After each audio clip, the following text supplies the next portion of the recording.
안녕하십니까, 공평호입니다.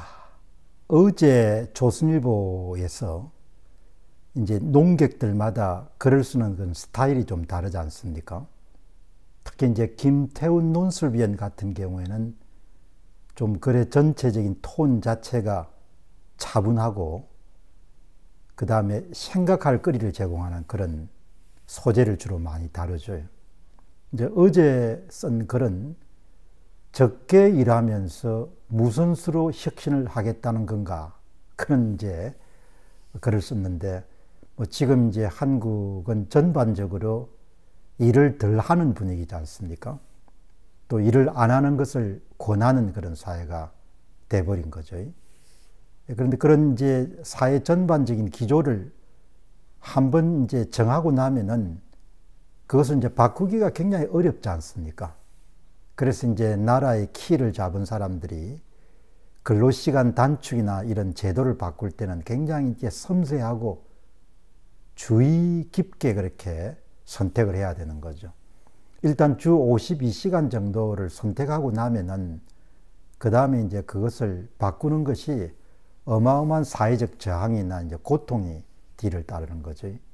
이 김태훈 논술위원은 부제목으로 세상을 바꾸려면은 땀을 흘려야 되는데, 그냥 먼 나라 예를 들 필요도 없겠지만 일론 머스크나 애플의 창업자인 잡스 같은 사람들이 한 목소리로 이제 현업에 있는 동안 외쳤던 것이 더 많은 투입을 해야 창조가 일어나지 않겠느냐, 그런 내용의 이제 글을 이제 기고를 한 겁니다.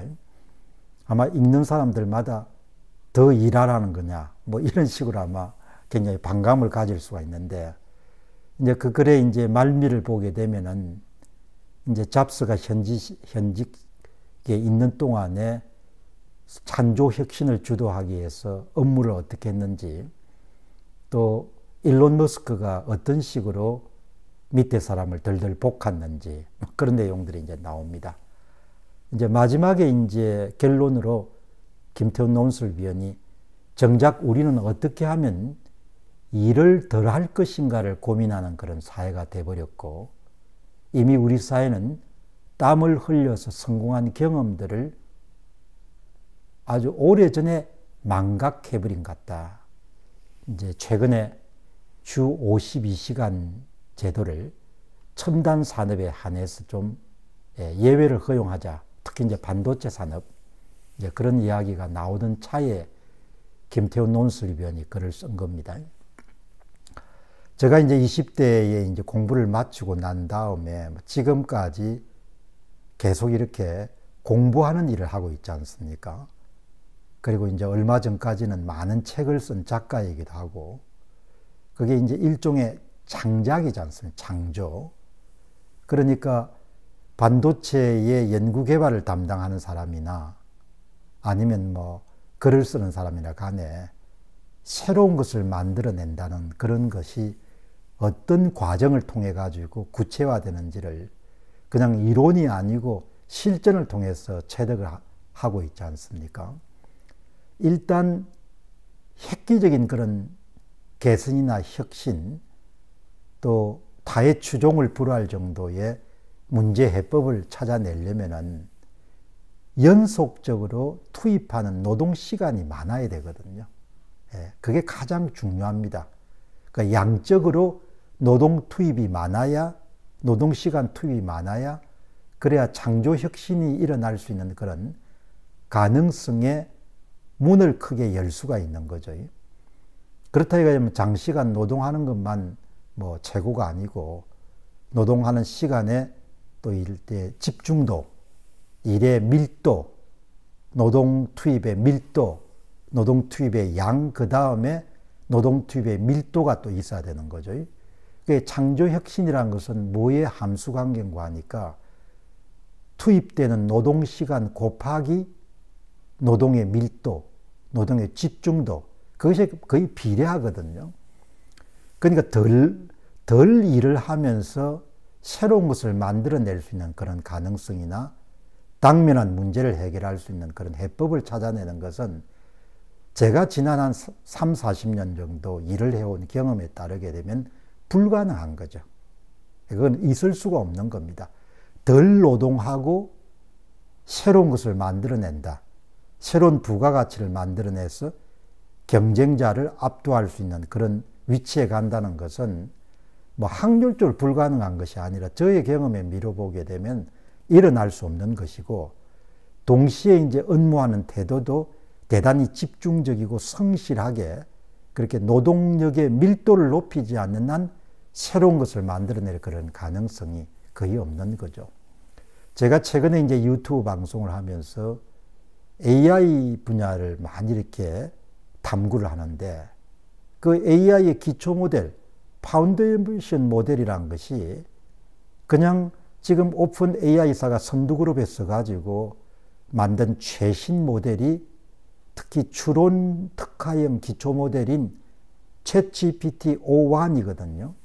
그거 여러분들 만들어 놨을 때 획기적이죠. 예, 질문을 던진 다음에 일정한 시간을 주고 AI 모델로 하여금 추론 과정을 거쳐서, 그러니까 생각의 사슬을 거쳐가지고 답을 하도록 하니까. 그러나 그 기술이 따라잡히는데 2달 채 안 걸리지 않습니까?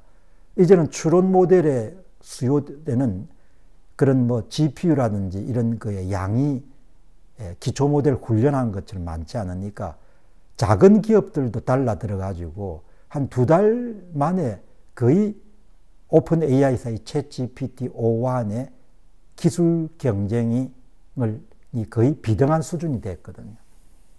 그 같은 분야에 지금 하드웨어 분야에 삼성전자나 SK하이닉스가 지금 뛰어든 거지 않습니까? 다른 나라 사람들은 뭐 날밤을 여러분들 새가지고 일을 하는데 주 52시간 일해가지고 이길 수 있겠습니까? 저는 거의 불가능하다고 보거든요. 예.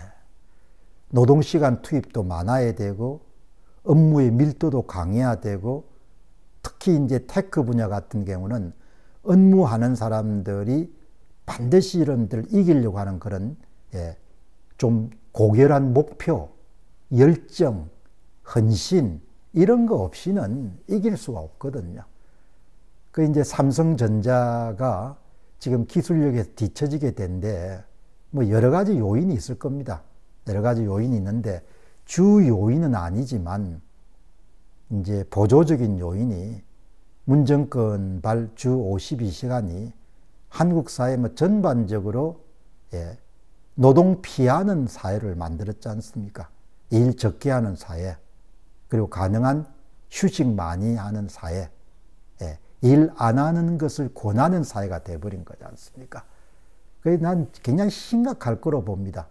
그 당시에 이제 주 52시간 제도 도입할 때 이제 삼성전자에 한때 몸을 담았던 진대재 전 장관 같으신 분이 야, 이렇게 가면은 첨단 산업 같은 거는 살아남을 수 없다. 이렇게 이야기했지 않습니까? 특히 요즘에는 이제 IT 분야, 반도체 분야나 하드웨어, 소프트웨어로 보면은 AI 기초 모델과 같은 부분을 제가 집중적으로 방송하고 공부를 하기 때문에 야, 이거 이런 식으로 일 안 해가지고 먹고 살기가 힘들 건데 뭐 벌써 삼성전자 문제를 보게 되면은 복합적인 요인이지만 근무 시간, 근무 밀도도 큰 영향을 미쳤을 거거든요.